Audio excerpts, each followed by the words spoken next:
Function ಮುಗಿಸ್ಕೊಂಡು ಬರ್ತಾ ಇವತ್ತು ಜೋರು ಮಳೆ. ನಿಮ್ಮ ಕಡೆ ಮಳೆ ಬಂದಿದೆಯಾ ಇಲ್ವಾ ಅಂತ ಅಂದ್ಬಿಟ್ಟು ಕಮೆಂಟ್ ಸೆಕ್ಷನಲ್ಲಿ ತಿಳಿಸಿ. ಹೇ ಗೈಸ್, ಎಲ್ರಿಗೂ ನಮಸ್ಕಾರ. Welcome back to my daily vlog. ಇವತ್ತು ಬೆಳಗ್ಗೆ ಎದ್ದು ಒಂದು ಸ್ವಲ್ಪ ಹಾಟ್ ವಾಟರ್ ಕುಡ್ಕೊಂಡು ಪಟ್ಟಂತ ರೆಡಿಯಾಗಿ ಮನೆ ಬಿಟ್ವಿ. ಯಾಕಂತಂದರೆ ಇವತ್ತು ಒಂದು ಹಾಫ್ ಸ್ಯಾರಿ ಫಂಕ್ಷನ್ಗೆ ಹೋಗಬೇಕಿತ್ತು. ಸ್ವಲ್ಪ ಬೇಗ ಬಿಟ್ವಿ, ತುಂಬ ದೂರ ಇರೋದ್ರಿಂದ. ಸೆಂಟ್ರಲ್ಲಿ ಸ್ವಲ್ಪ ನಿಲ್ಲಿಸ್ಬಿಟ್ಟು ಹೂವು ತೊಗೊಳಕ್ಕೆ ಒಂದು ಸ್ವಲ್ಪ ಮಲ್ಲಿಗೆ ಹೂವು ಅದೆಲ್ಲ ಪರ್ಚೇಸ್ ಮಾಡಿಕೊಂಡು, ಹಾಗೆ ಎತ್ಕೊಂಡು ಹೋಗೋಕ್ಕೆ ಹೂವು ಬೇಕಲ್ಲ ಹಾಫ್ ಸ್ಯಾರಿಗೆ ಅಂತ ತೊಗೊಂಡು, ನಾನು ಏನು ಕೂಡ ರೆಡಿ ಆಗಿರಲಿಲ್ಲ, ಬಳೆ ಕೂಡ ಹಾಕಿರಲಿಲ್ಲ. ಎಲ್ಲ ಒಂದು ಬ್ಯಾಗಿಗೆ ಹಾಕ್ಕೊಂಡು ಬಾಚಣಿಗೆ ಸಮೇತ ಬ್ಯಾಗ್ ಹಾಕ್ಕೊಂಡು ಬಂದುಬಿಟ್ಟಿದ್ದೆ. ಎಲ್ಲ ಆಟೋಲ್ಲೇ ರೆಡಿ ಆದೆ. ಮಧ್ಯೆ ಊಟ ತಿನ್ನೋಣ ಅಂತ ನಿಲ್ಲಿಸಿದ್ರೆ ಎಲ್ಲೂ ಗ್ಯಾಸ್ ಇಲ್ಲ, ಹೋಟೆಲ್ಸೇ ಕರೆಕ್ಟಾಗಿಲ್ಲ. ಸ್ವಲ್ಪ ಎಳ್ನೀರು ಕುಡ್ಕೊಂಡು ನಾವು ಕೂಡ ಹೋಗ್ತಾ ಇದ್ವಿ. ಹೋಗೋ ದಾರಿಯಲ್ಲಿ ಇದು ನನ್ನ ಚಿಕ್ಕ ವಯಸ್ಸು ಮೆಮೊರಿ. ಇದನ್ನು ಒಂದು ಸ್ವಲ್ಪ ಕ್ಯಾಪ್ಚರ್ ಮಾಡ್ಕೋಬೇಕು ಅಂತ ಮಾಡಿಕೊಂಡೆ.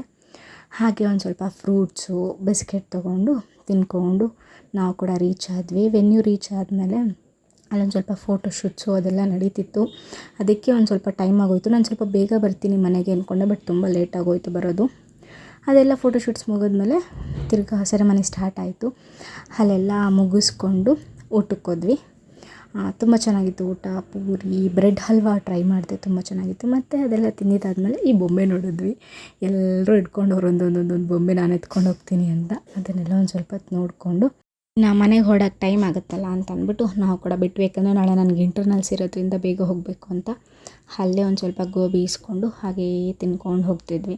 ಅಲ್ಲಿ ವೆನ್ಯೂ ಹತ್ರ ಹೂವು ಎಲ್ಲ ಇದ್ದರೆ ನನ್ನ ಹಸ್ಬೆಂಡ್ ಅದನ್ನೆಲ್ಲ ಕಿತ್ತಿ ನನ್ನ ಫ್ರೆಂಡ್ ಅವ್ರ ಅಣ್ಣ ತಮ್ಮ ಎಲ್ಲದನ್ನು ನೀಟಾಗಿ ಡೆಕೋರ್ ಮಾಡಿದರು. ಅದನ್ನು ಕೂಡ ಕ್ಯಾಪ್ಚರ್ ಮಾಡಿಕೊಂಡೆ. ಆ್ಯಂಡ್ ಆಲ್ಸೋ ಇವತ್ತು ತುಂಬ ಮಳೆ ಬರ್ತಿತ್ತು. ಜಾಸ್ತಿ ರೆಕಾರ್ಡ್ ಮಾಡೋಕ್ಕಾಗಿಲ್ಲ. ಇಷ್ಟ ಆಗಿತ್ತು ನನ್ನ ಡೈಲಿ ವ್ಲಾಗ್ ಅಂತ ಹೇಳ್ತಾ ಬಾಯ್ ಎಲ್ರಿಗೂ.